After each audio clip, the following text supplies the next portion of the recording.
how did you switch from I'm picking emotionally unavailable people to picking someone who had more capacity in terms of connecting emotionally?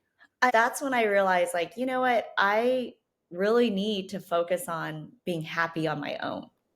And Hmm. that was a huge shift for me. I wasn't even thinking of who I was attracted to.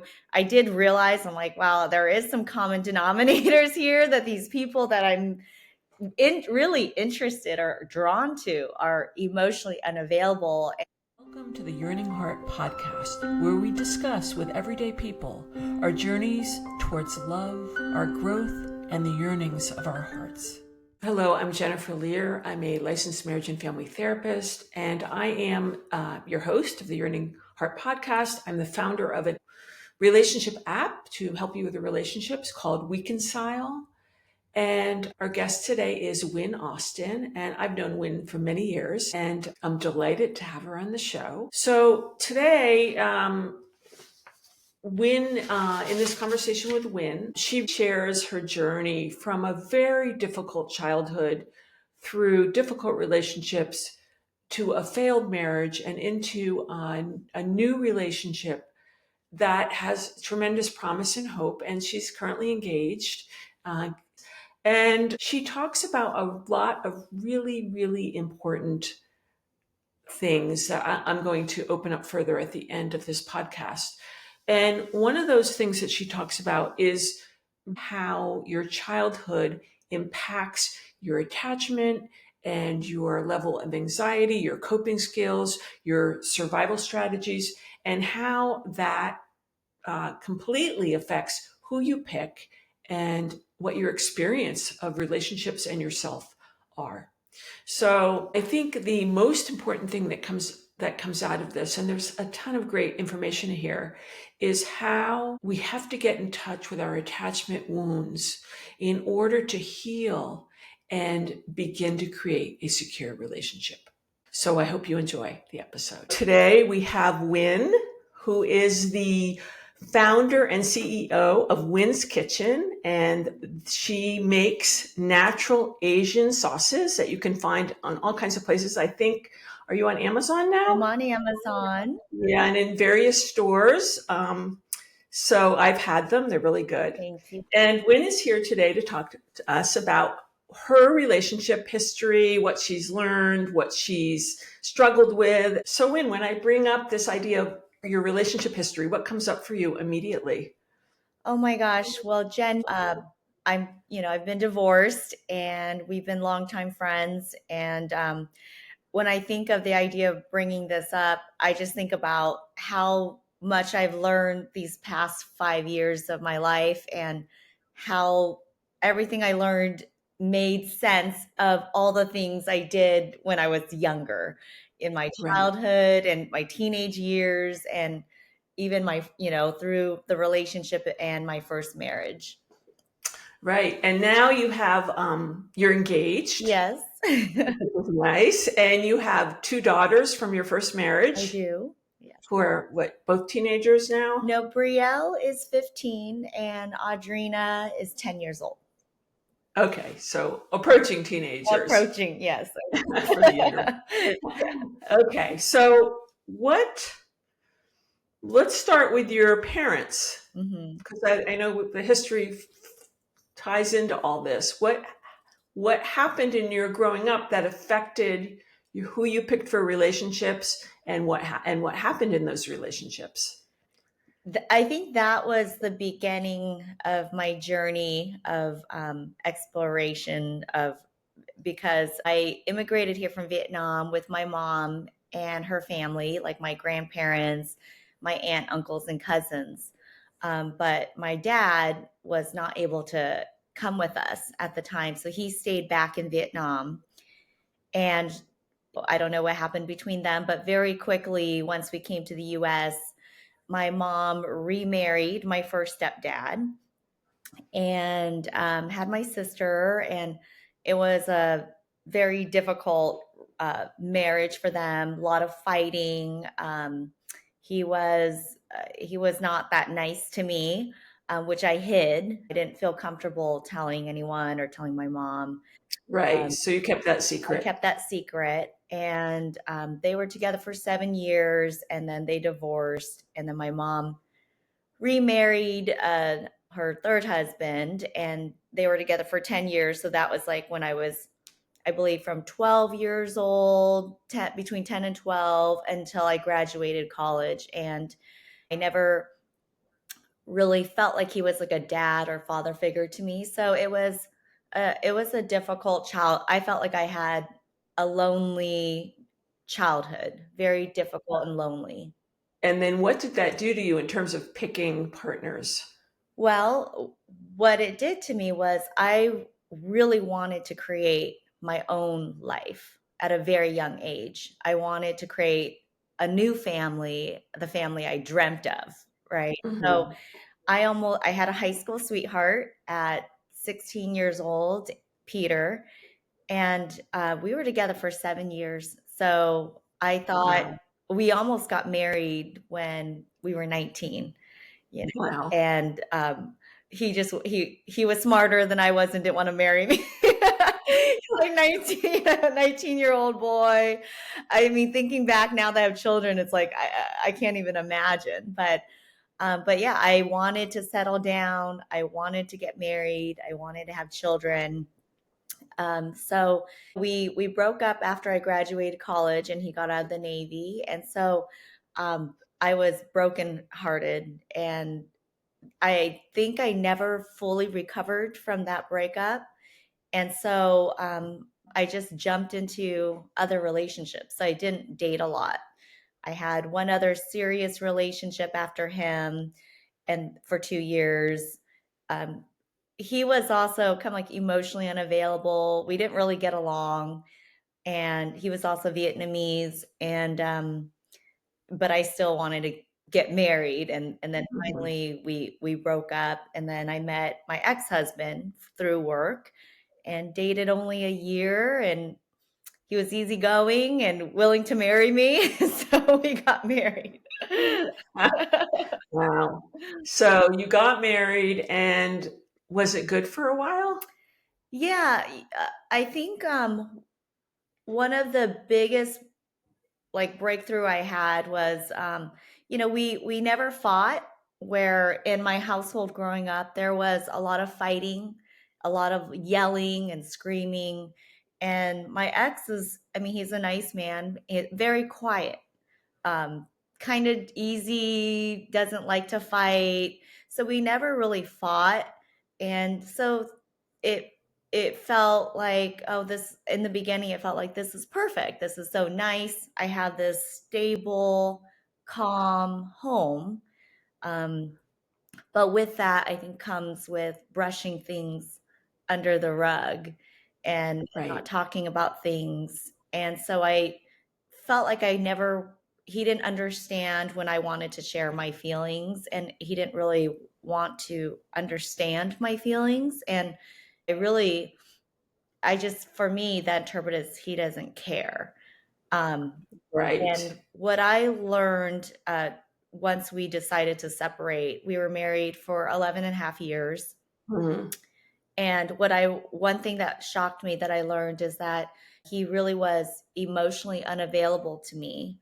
And because my mother, even though and when I met him, I thought like she was like the opposite, because she would yell and scream, very reactive, and he's not. Um, but one of the things I realize is she is she's always been emotionally unavailable to me. And Right.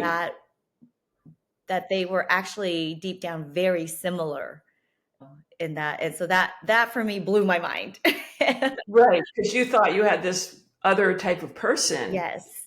but he still didn't did he access his own emotions? No. So he's pretty avoidant. Very avoidant. Yeah. And you were probably much more anxiously I, attached.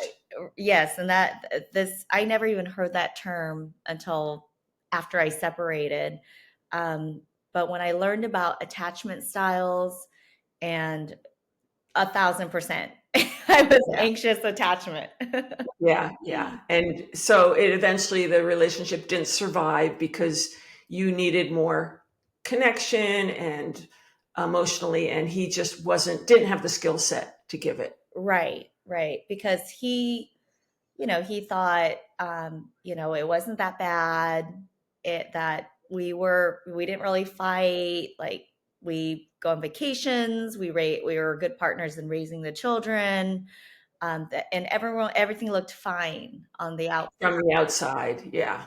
but inside I was lost, and I couldn't get him to understand. And then I also have my own coping mechanisms of growing up and really being on my own emotionally and even physically for a lot of my childhood. So I kind of was like, okay, fine. If he is not going to reach out to me, I'm fine on my own.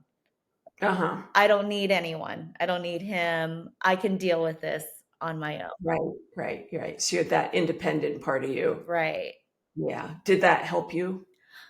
I think it helped me survive, but in a relationship, that for what I learned is a coping defensive Skill mechanism. that doesn't really work in a committed, emotionally connected Right. relationship. Yeah. Because I mean, it helped me survive in my life, but in a relationship, it made me resentful, Uh-huh. very Because resentful you had to be on your own when you wanted to when be I wanted to partnered. be nurtured. Yeah, Yeah. yeah. So, okay, so then you got divorced, which I'm sure was excruciating. It usually is. It was, and the crazy thing is, I think it took over a year for it to hit me, the magnitude of the divorce. Uh-huh. Because on the nice side, the divorce was like the friendliest people have ever known. Because, of course, had some moments, but never really any yelling. Right. Probably any yelling was on my side when I get hit that frustration point, Yeah. um, but very little yelling, co-parenting, working through schedules together, working through dissembling the finances and all the shock that comes with that. It took, at first it felt like freedom for me. I was Right. like, Right. this is great. I get to co-parent. I have free time and I get to be this new person in this new life. But I think the magnitude of it really didn't hit me till a year later. And how did it hit you? I think because he's avoidant, and I was like, well, I'll take whatever I can get for as long as I can get. We didn't file till a year later. We were Wow. separated. We sold the house. We lived apart, but legally, we didn't file till a year later because that comes with attorneys and sitting down, and we were just, I think, skating by. And when that happened, it's like, wow, this is a death of Yeah. my dream of a Right. family. You know, Right. it's You felt the it's death of the the one whole. thing I've always wanted my whole Right. life. Right. Yeah. Wow. Yeah. And then you dated or you found this what happened between that ending and the next beginning? Well, I think the biggest blessing for me was I was really single for 2.5 years. Mm. Your husband told me to try to stay single for 10 months, and I Oh, thought, that's never going to happen. In my mind, I'm like, that's never going to happen because I've never been single right. for, I think, more than 3 months. Right. Right. Yeah. My Yeah. whole life. And so I was excited to date again. I'm outgoing, as you know, and it really didn't go well. It didn't? No. What happened? Well, the first guy I really wanted to be with was right after my separation, of someone I had known from the past. And of course, it's like, oh, we ran into each other. I'm single now. He's still single. It's like felt very serendipitous. And in the beginning, he was very like gave me a lot of compliments. And so I thought, like, oh, this is perfect. Repeating that same pattern, even though Yeah. I didn't know. But that was it wasn't a real relationship. It was a very weird back and forth. He has obviously a lot of issues too. And at that time, I mean, I was in no condition to be in a relationship with anyone, but I didn't know that Right. at the time. I was very Right. vulnerable, very Yeah. vulnerable. And so, yeah, he just played with my heartstrings and a lot of ups and downs. And then, but so we weren't really together. And so during that weird relationship, I was also just dating other people, very casually, went online, and it was strange. Online dating was not for me. Um, yeah, some people was great, and then a month later, it was kind of weird, and I tried that for a while, and just, and then I had some flings where I realized, I think towards the end I realized, like, wow, like I'm still being attracted to emotionally unavailable Right. people.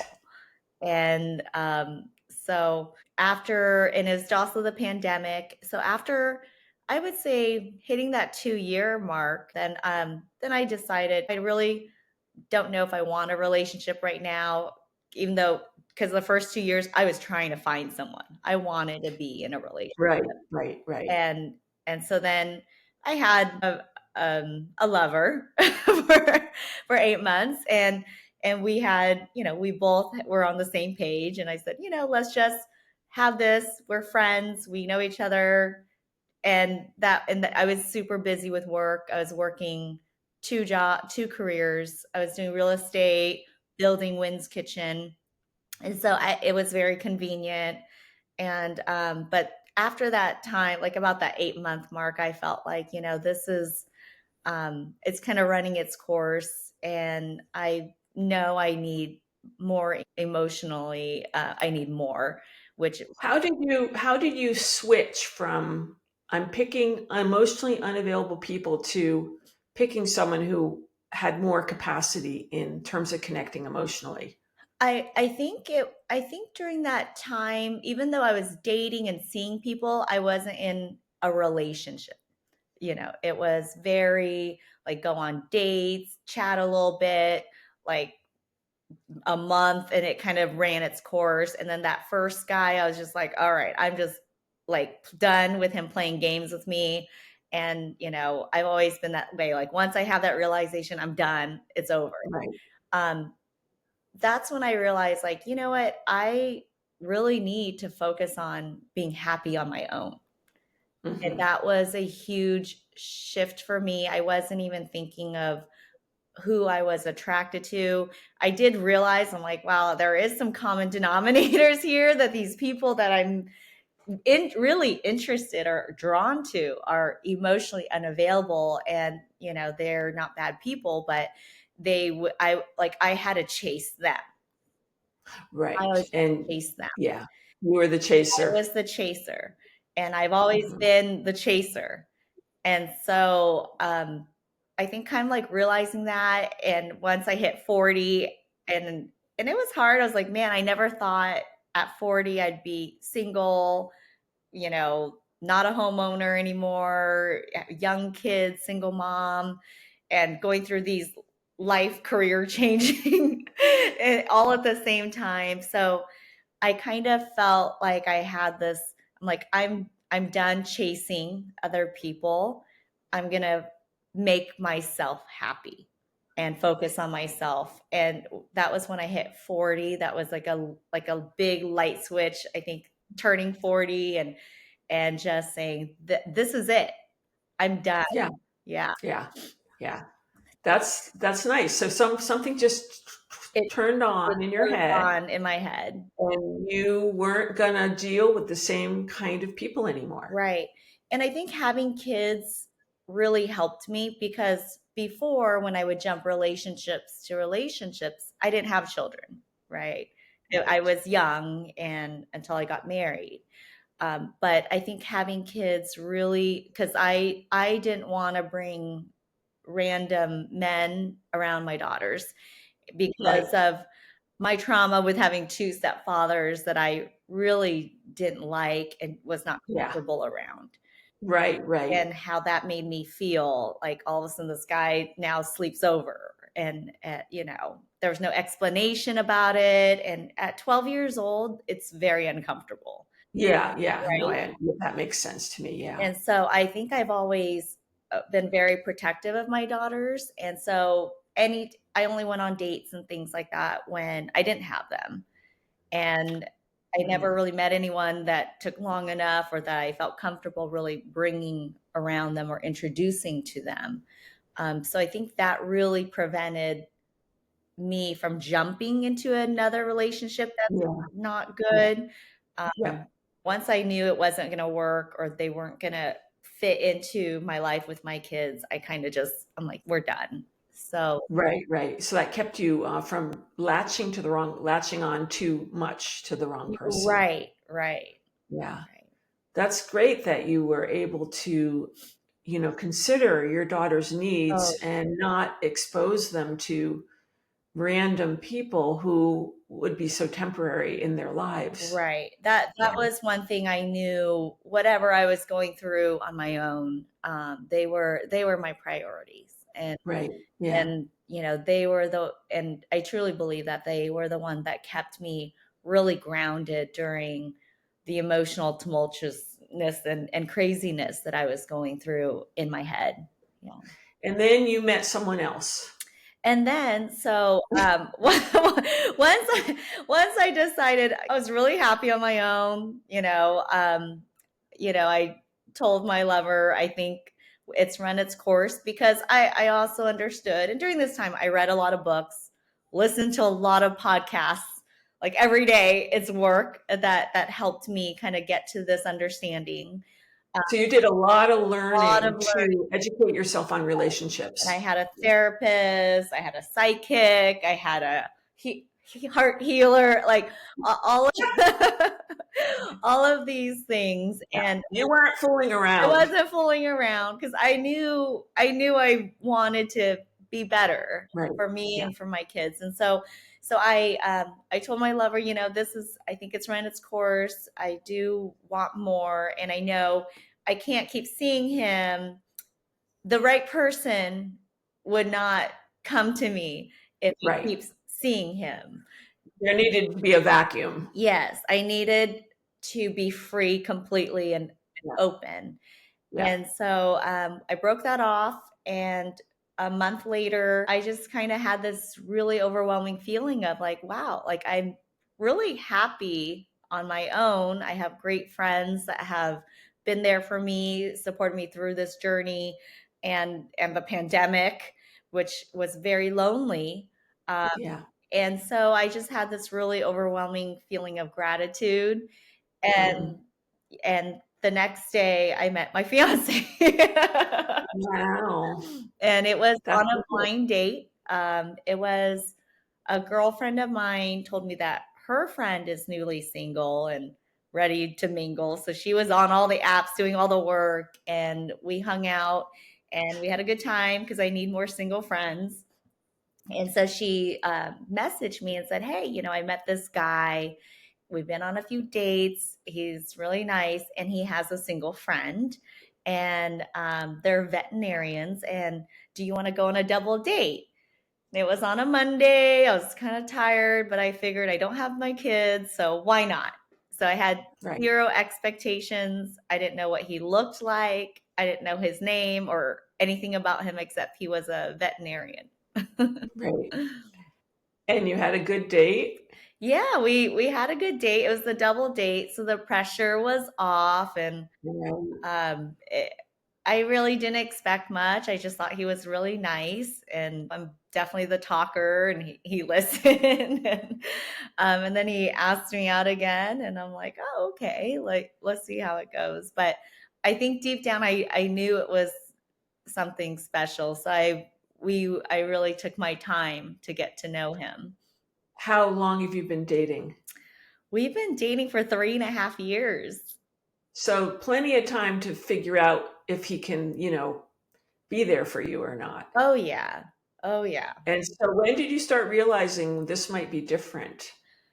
I had a feeling, on that first date, like, I didn't let him kiss me until I think the 3rd date, and we had our first date together. We were together for, like, 12 hours. We played tennis, we ate sushi, we did all kinds of stuff, and I still didn't let him kiss me, and and it was just, I don't know, it was just, like, this inner feeling I can't explain, that I'm like, I need to take my time with this and see Right. where this is going. Right. But I would say within 2 months, I knew it was different.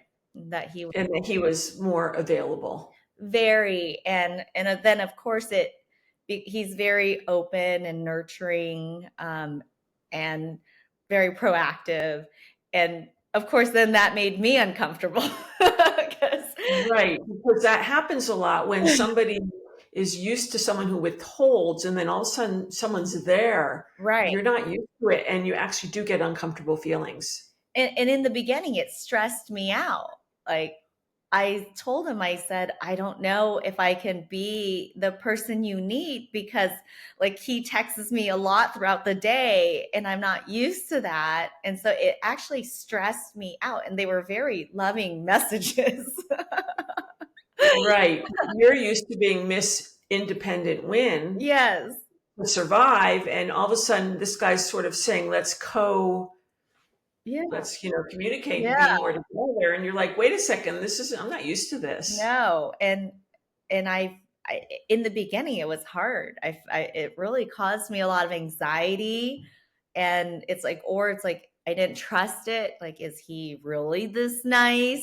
You Right. know, So how did you, in your head, what were you telling yourself to get yourself through the anxiety? Because part of you knew this is a good guy. I did. I knew he was a good guy, and so I said to myself, let's just um I would share with him, like, okay, I, I'm really busy and I drive around a lot during the day. So I love your text, but it's overwhelms me. So I would share some of those feelings. And so then we would talk about it and come up with like a plan, like, okay, maybe like, it's, Okay, only one text an hour. and I think he is so big on communication that it really helped with my anxiety. And in my mind I felt like, okay, like, I don't have to rush anything. Like, if he's really not a nice guy, it's going to come out, right? It's Right. at one Right. time. Sooner or later, you'll figure that out. Right. And I, like, he was the only one I introduced to my friends as well. So I wanted to bring him around my close friends so they can get a feel on, like, is this, So you could get some feedback. yeah, because the Like, other one, am I misseeing this, or is this really a nice guy? right. And Yeah. they all love him, of course. I have to remind them that they love me first and more. I'm just Right. Right. kidding. Right. But Yeah, that it's a really good important point though, because I don't think a lot of people realize that when you have been in more dysfunctional relationship yes. patterns, when the pattern starts changing to something better, it can be really a weird feeling, and some people want to run. Yes, and I'm usually the chaser, right? I'm usually the one chasing men and people. Right. And so this way, when he's like just going after me, like chasing me, and even though in my mind, and in my heart, I know I need to be nurtured. I want to be nurtured. And that's why I've always wanted to be in a relationship. I've always wanted animals, and I Yeah. never really got that as a child. And Right. so I knew I wanted that, but when it came, in the beginning, I didn't trust it fully. And then it's like, okay, maybe, okay, he is a nice guy. Then there are moments where it just felt really uncomfortable. Yeah. It's, Yeah. So you had to work with that uncomfortableness and say, I'm okay. If this is just a feeling and yes. blah, blah, blah, all that. Yeah. Yeah. So was he married before? He's never been married. He was engaged and they broke up the engagement. Okay. So I'm just curious how he got to the point where he is emotionally available, and maybe he just has a different kind of history than you, and I'm wondering if anything about how he got to become the person that's right for you. Oh, absolutely. I mean, we the nice things, we talk about it a lot, and we're very open with each other. And even now when things come up, and it's we know how to draw it out of each other, like, okay, like that's like, oh, that's like your old pattern, or that's he's like, that's you're feeling this way. He understands it. And a lot of I feel like it all comes back from childhood. Right. And I mean, he grew up very different than I did, from Denver, Colorado. His parents have been married 55 years. Wow. And so he told me he's always felt loved and supported as a child. And so I think that's why he is secure. Um, Right. So he had started with a much more secure Secure base foundation. Yeah. than you because he got a much better nurturing growing up. And he said he knew his parents love him unconditionally. He's never felt like anything that he's done. He was never afraid that they wouldn't love him or be there. Right. And so this happens a lot also where one of the partners comes into the relationship as with a lot of security, capable of a Mhm. secure relationship, and the other partner isn't. Right. But in the process, the partner that's not secure heals because they actually have someone who is secure who can be there for them in a new way and change their experience. Right. With that, it just comes with time. We've been together for 3.5 years. We've lived together for, I think, 2 years. And during that time, there were things in both of our lives where it's shown that there are times I remember feeling like, oh no, this is it. Like he's gonna leave Oh, wow. now. Like he So you would get scared get sometimes. scared. I would have that scared panic feeling, and he's always said, no, I'm not going to go anywhere. So Right. Even though we're having this disagreement or aren't seeing things the same way, I'm still in. yes, And that sounds like that's sort of in some ways new for you. it is new. Yeah, it feels very new for me. And Because the container of the relationship is big enough to hold all of your stuff and his stuff. And it's not like the stuff is breaking the safety of the relationship. right, right. And that's very new to me. I mean, even with with the divorce, I lost a lot of friends that I never thought, like I never imagined I would lose. Did they pick sides? We never asked them to pick sides. I mean, my old neighbor, they were like our family. Sunday suppers together, like it shocked me. And so, but I think my attitude has always been, I move forward, I march on, I don't, I'm fine on my own. And so, I mean, which I don't think is a bad thing because of some of the experience I've had with friendships and these past 5 years. But with Ted, I think him proving over and over that he's not going to go anywhere, that we Right, can work right. through this. So you're building more and more safety. Yes. Yes. So what's your growing edge right now in the relationship? I think our growing edge is, I think it's being married, right? Like I'm a little nervous, not in a bad way, but just because of how difficult, the breakup and the divorce, and all of a sudden you have this family dynamic, and then at the end of the day, it comes in paperwork, like dissolution, and it was like, wow, like this my whole life, and I thought this is my family, and at the end of the day, it's not. Oh, in other words, the commitment, the paperwork part Yeah, scares you a little bit it because scares me a little bit. I think going yeah. through that, um, and he's never been married before, but I think we're both very excited.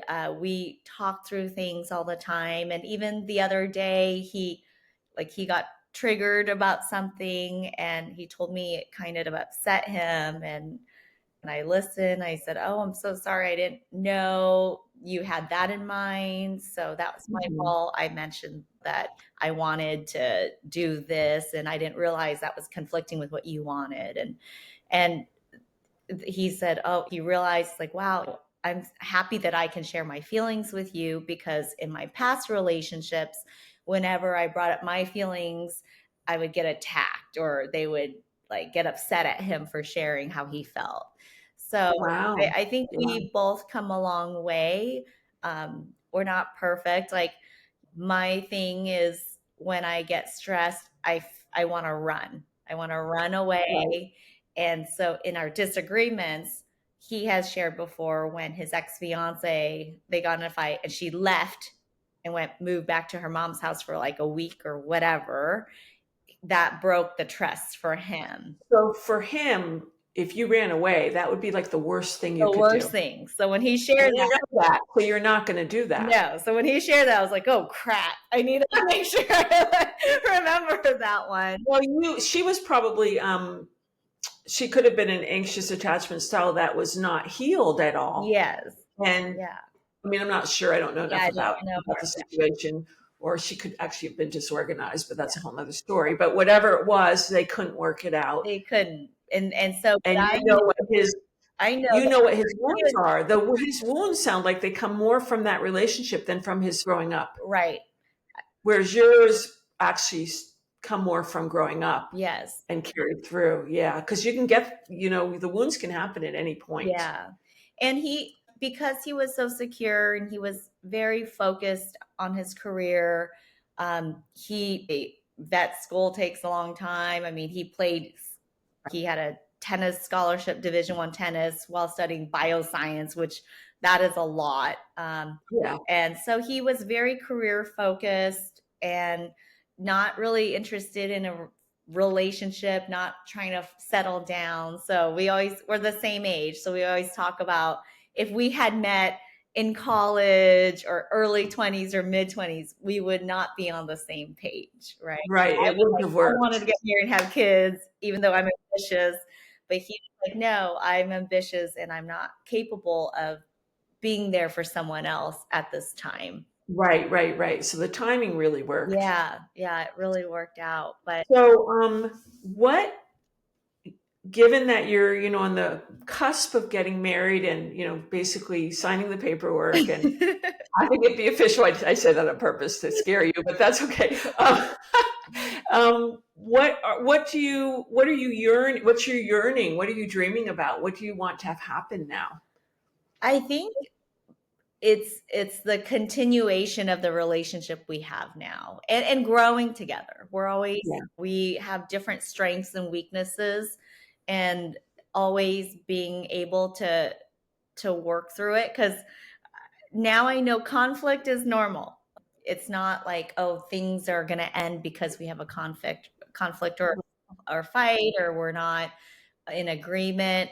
So I think just moving forward is just both of us still really being open and honest with each other, and really working through uh, the day-to-day conflicts. And I think the kids, we don't hate fight. Like, there's no cussing, or like, it's not tumultuous, but my kids do hear us have little arguments or disagreements sometimes, and I think it's healthy for them, because when I was married to their dad, there literally went from no fighting and no conflict to divorce. Right. And they didn't even understand what the heck was happening. Yeah, they're like, "What? I thought Right. we were all this.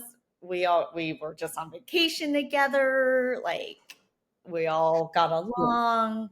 And So conflict, just to say, conflict, the issue isn't conflict in relationships, it's how quickly you can mend the conflict and reconnect. yes, And that's really the key to getting through conflicts, is not letting them go on for days or weeks and not sweeping it under the rug, but going, okay, how do we reconnect and figure out how to get through this. Right. And you guys taught me about Harville Hendrix. Right. I've read the book and I still listen to a lot of the podcasts, and it really helps me. And I tell people it's constant work. Like, I listen to these multiple podcasts on a weekly basis, because in the moment, we're both passionate people, and in the moment of the fight, it's like we can't hear each other's stories. We're just fighting and we're saying things, and I'm always afraid, like, I don't want to say anything I can't take back. I forgot what happened, but a couple weeks ago I said something that really hurt him. And Um, I admitted it when he brought it up. We calmed down. The next day we talked about it, and I said, "Yeah, I am sorry. I did say that to hurt you." right. I did do that intentionally, and I haven't done that in a long, long time, but I was very triggered, or I felt very attacked, and I attacked back in my Right. way. And so Yeah. that was probably like a deep thing for both of us. Yeah, it's really hard. Everybody, I think, struggles with this. When we're triggered, it is so hard to get calmed back down into the Mhm. more integrated brain Right. and out of the, reactive brain. Yes. To be able to reconnect, it's extremely difficult because triggers, really, you're in a different part of the brain. And you can't just say, "Oh, I'm not going to be triggered now." You're triggered. It takes, I believe, at least 20 minutes Yeah. to calm down and get out of that place. It was really hard. That Yeah. was like, my brain was like, I could not. And in my mind, I knew, like, I'm like, don't say it, don't say it. But I felt so hurt. And this is something my mom used to do, and I hated it. Like, she would just say the meanest things when she's upset or hurt or whatever, and none of it is relevant or makes sense, but it's the only purpose is to hurt, to shock and hurt. Right, right. When you're hurt, you hurt back. Yeah. Yeah, and that's a really bad habit in a It's relationship. really bad. And I literally knew when it came out of my mouth, it was just such a strange, that was like, I think in all of our fights, that was like a very strange moment for Yeah. me. I felt very out of body experience there. And he was so hurt. And I admitted to him, like, well, this is what you said, how deeply it hurt me, and I'm sorry, I shouldn't have done it, and I haven't done it in a very, very long time to anyone, but I did intentionally hurt you in that moment, Right, and right, I know that's wrong. right. Good. So you sort of acknowledged it and fell on your sword, as they say. And well, it sounds like you're in the work of Yes, continuing the work of yes, learning how to get through the difficult stuff without breaking the relationship, which yes, is the whole point of, I mean, that is a relationship. yeah. Getting through the hard stuff, continuing to support each other and not breaking the relationship. Not damaging it to the point of no return. Right. Yeah. So now it sounds like you've got this wedding to look forward Yeah, to yeah. and just having a happy future. Yeah, and I think one thing I always tell a lot of other single women, or especially moms that with young kids, and I just tell them, like, really take time alone. I think that was I think that was one of the biggest blessings that the pandemic gave me, because I'm the master of distraction. I can work myself to death. I can go out and party. I can always find someone to go out with and do things with. And not being able to do that, and forced being home alone and not going anywhere, I think it was very hard, but it's really eye opening to learn. So part of what you're doing now to keep yourself in balance is taking time just for yourself. Yes, yes, So you're not just in a relationship that's growing and evolving, you're also in a relationship with yourself and you're nurturing that too, yes. because you don't want to just be caught in this either or place. Right, right. So it So all, that's great. That's great advice. Yeah. yeah. Yeah.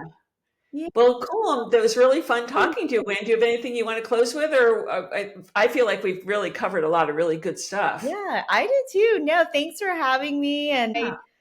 I've never really shared this openly, publicly about my journey, but I hope it helps other people that there's hope. I And yeah. No, I love hearing about people's journeys because they're so important, yeah, and they're not most people's journeys are private, and it's like there's so many people out there that can benefit from hearing other people's journeys. yeah, and that Um, people on Facebook and social media, they think, oh, Win and Ted are perfect, and I'm like, it's not. Not quite that simple. Work. Yeah. Yeah, it's a Yeah. daily practice and commitment to each other Yeah. and to growing Right. our own way. So Yeah. And now I'm going to share some of my thoughts that came up during this conversation with Wynn. Wynn grew up in a household with a lot of volatility, and that impacted her in such a strong way. She didn't feel emotionally safe, and there wasn't much nurturing. So she didn't have an innate sense of emotional safety, which affected her reactivity and left her with a hunger for connection, as well as one of her survival strategies is the need to feel independent. So she had these two opposing things going on: the deep desire to be connected and also to feel safe by being independent. We learned that she was not nurtured well. So this impacted strongly her sense of not having the support she needed growing up. When we don't get the support we need growing up, it leaves a hunger, and we may develop strategies to deal with that hunger in different ways. Some of these are explained in attachment styles, but what you're left with is this yearning for a real relationship, or possibly an avoiding of it because there's so much fear. And in Wynn's case, she had a dream of having a real family, a family that filled those needs, that was kind and loving and nurturing. And that's really common. We have these dreams that come out of what we didn't get sometimes. Another important point that Wynn brought up is that a lack of fighting does not mean a close connection. So because Wynn grew up in a volatile family, and then her first marriage was with someone who completely avoided conflict and actually deep emotional connection, she at first thought this new relationship, this new marriage she was in, was connected because it wasn't volatile. But over the years, she learned that even though it wasn't volatile, there was a similar avoidance to connecting. And she was as hungry as she ever was for connection because that marriage did not get her what she needed emotionally. Now, another thing that came up was this idea of step parents and a lack of nurturing. And now, obviously, there's plenty of good step parents out there. But in this particular case, Wynn had stepfathers who were not nurturing to her, and that deeply, deeply affected her, left her hungry. They did not meet her needs. And it really brings up this idea of embracing children, whether there are biological children or we get them through marriage. Because what kind of a person are you if you resent the child because it came along as part of a package deal? You picked a package deal. If you picked a package deal and you marry someone with children, it is your job to open your heart and find a way to love those children so they don't go limping through the rest of their lives because they've been wounded by your rejection or criticism of them. That's really important to really think about and take that in. That's a responsibility. You don't just get to marry the person and then neglect the children. That's not the deal. Another really important point that Wynn brought up is that even though her marriage looked good from the outside, it wasn't good. They appeared to be friends, they co parented well, the kids thought everything was okay. But inside, Wynn was starving to death because she couldn't get her emotional needs met in this marriage. So even though it looked good on the outside, it doesn't mean what's going on in the inside is nourishing and fulfilling a person's emotional needs. When we have attachment wounds, and we all have varying degrees of attachment wounds. And an attachment wound is where you didn't get your needs met and you were really left with something that you weren't balanced in yourself. You weren't grounded in yourself. There's a seeking that gets set. Whether you're seeking to avoid or seeking to find, there's a seeking because you didn't get what you needed. And when you have an attachment wound that's pretty severe, you're going to be impacted by it. Your relationships will be impacted by it. You may have a high level of anxiety, a high level of avoidance. You might have both the desire for a relationship and a deep fear of relationship. So the attachment wound has to be addressed.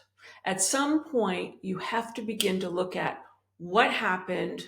Why am I struggling so much in relationships? What is my attachment wound? What am I afraid of? And what do I need? What are my attachment fears? I'm afraid of being abandoned. I'm afraid of being overwhelmed. I'm afraid of being pushed away. Whatever that is, what are my attachment needs? I need to be connected. I need to feel good enough. There's a ton of attachment needs and a ton of attachment fears. You have to start identifying those because it is in healing those wounds. And some of this healing can be done without a partner.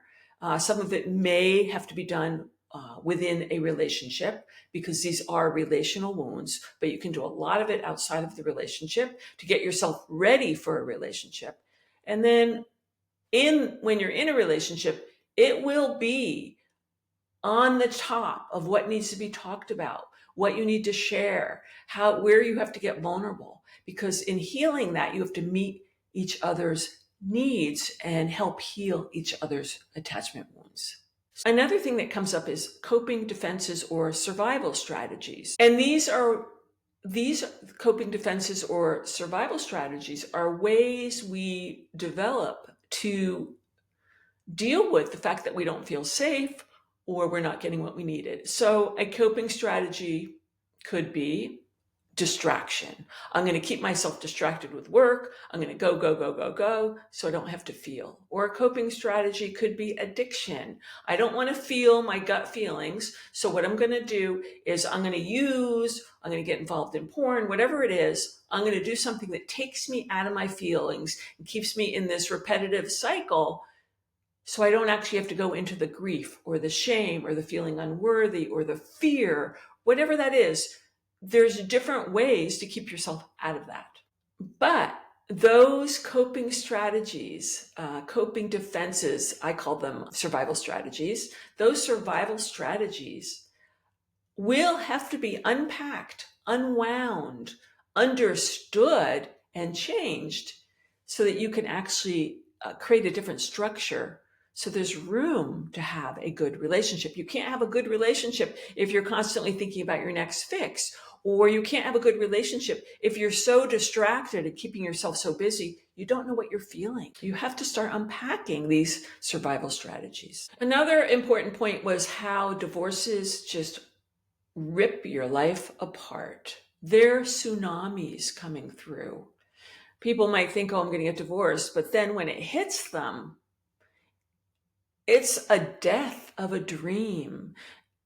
And I really liked how Wynn said it was the death of one of her early dreams. She had this dream of having this perfect, beautiful family that was kind and nurturing and met her needs, and everybody's needs would be met. And when you get divorced, that dream is shattered.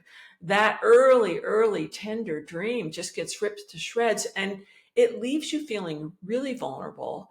And it means you're probably not ready to get into another relationship until you've done some healing, which is why rebound relationships often don't work. The healing hasn't been done yet. The looking at the destruction of the dream that you had. Wynn also took significant time. She was dating, she was seeing people, but she wasn't in a committed relationship after her divorce. So she took some significant time to get in touch with herself, She was doing a lot of work in terms of listening to relationship help. She listened to a lot of podcasts. She did therapy. She did all kinds of supportive things. And she was focused on, how do I get myself back? How do I understand what went wrong? How do I change this so I don't have the same pattern? How do I create the relationship I want? And those questions and the support of those questions is really crucial to moving out of what was a bad relationship pattern into a successful relationship, and the one that you actually do want, a relationship that does fill your dreams. One of the patterns that Wynn recognized was this pattern of being a chaser, or as we call it in emotionally focused therapy, a pursuer. And she was very clear that she was the one who always chased the relationship. And she didn't want to do that anymore. You have to do a lot of healing to change those patterns. They don't just turn off. And Wynn said, I'm a chaser. I don't want to be a chaser anymore. And she did it differently. She slowed it down with with her new person who's now her fiance. She didn't just rush into it. And that was part of her not chasing anymore.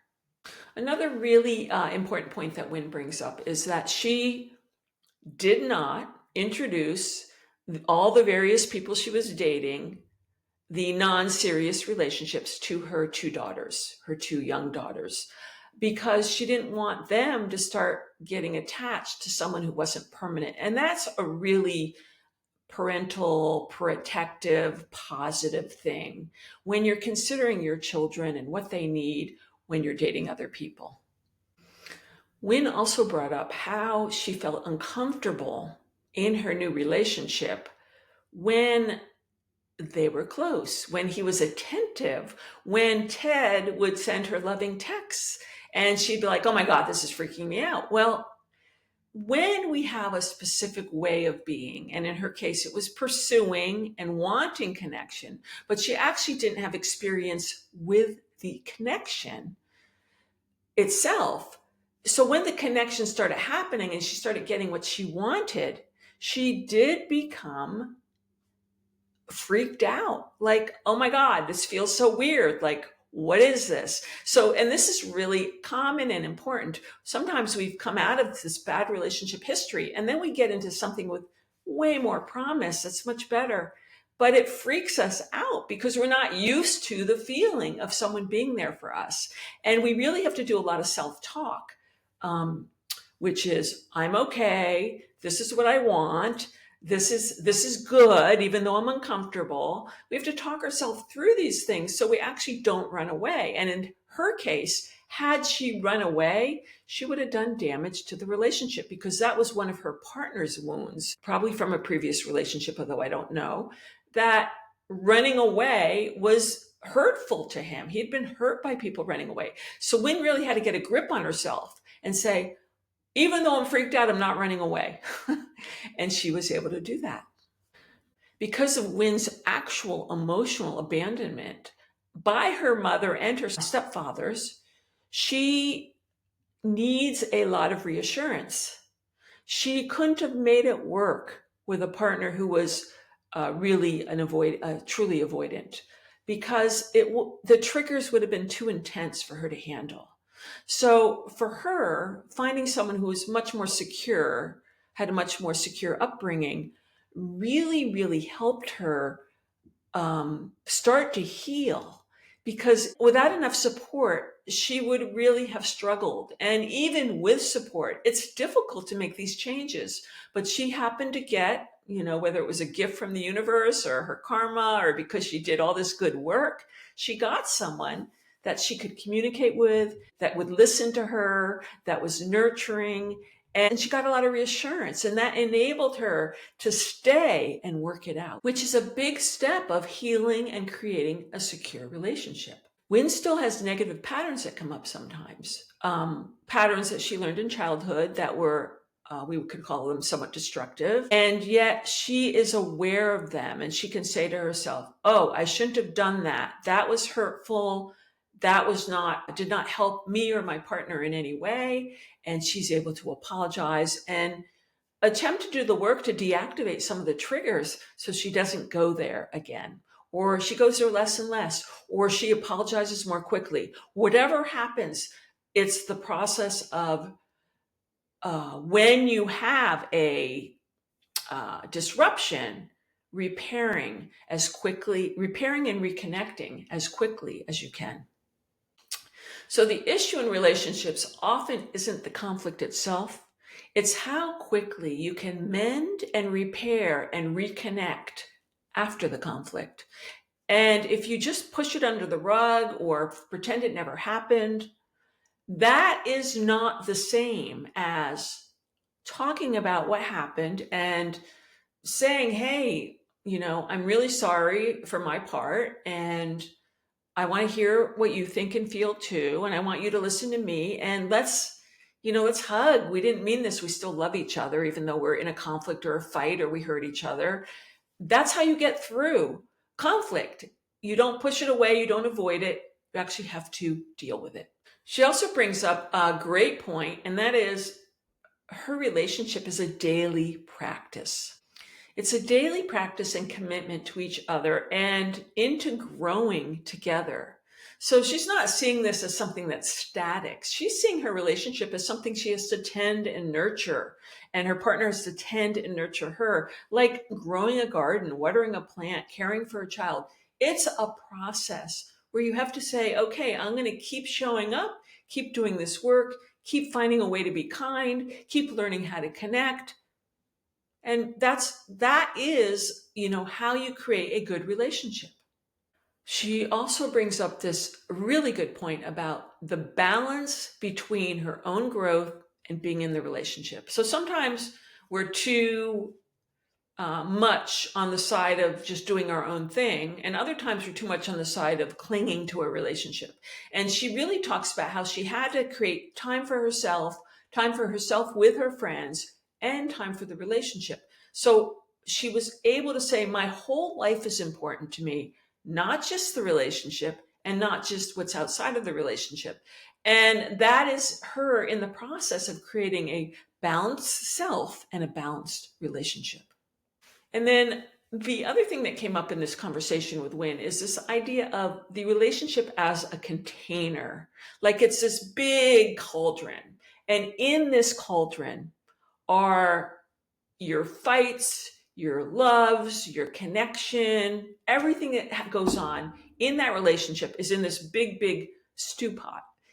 And the pot is heavy and cast iron and strong, and it can hold you and your partner. It can hold the relationship. So a lot of times people get in a fight and they're just like, I'm going to leave you. Well, you don't ever do that when you're in a fight. You think about it, you decide, and then later you have a conversation and say, this relationship isn't working for me. But to make a relationship work, the container has to be strong enough that can hold all of you, all of your partner, and what happens between you. And that the container is there holding you, even if momentarily you want to run, you want to shut down, you want to punish. You're going to deal with all that stuff, but you're dealing with it in this strong container that can hold both of you.